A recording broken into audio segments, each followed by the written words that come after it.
Hello student,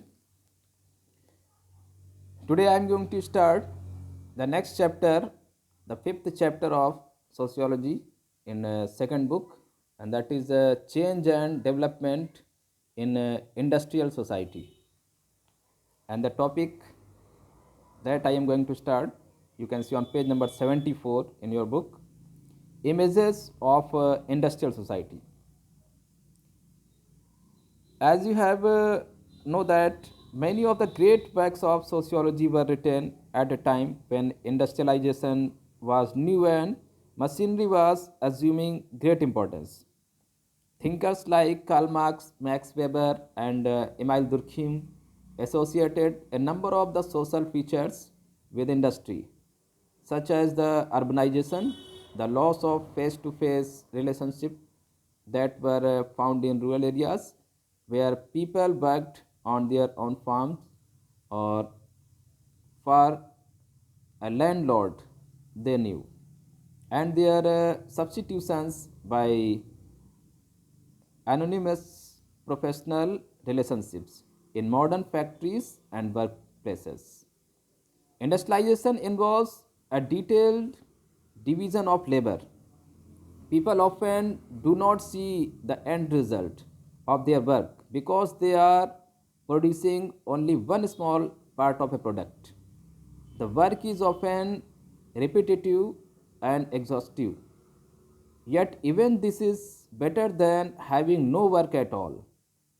So, being unemployed, people try to do something by which they can earn a little.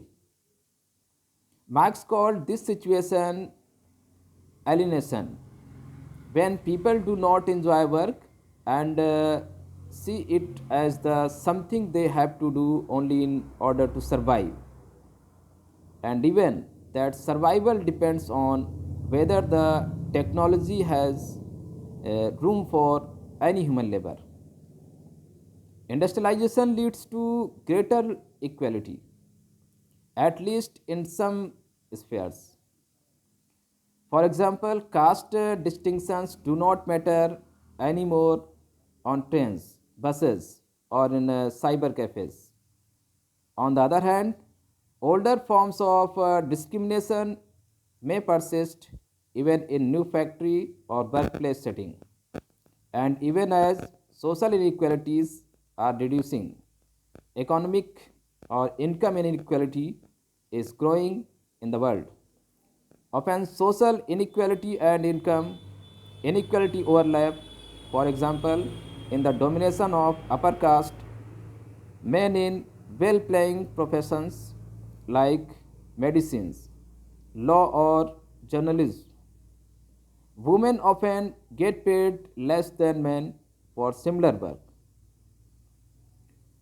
So, while the early sociologists saw industrialization as both positive and negative, by the mid of 20th century, under the influence of modernization theory, industrialization came to be seen as the inevitable and positive.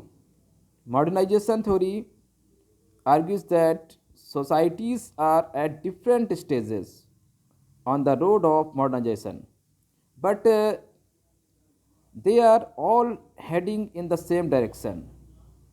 Modern society for these theorists is represented by the West.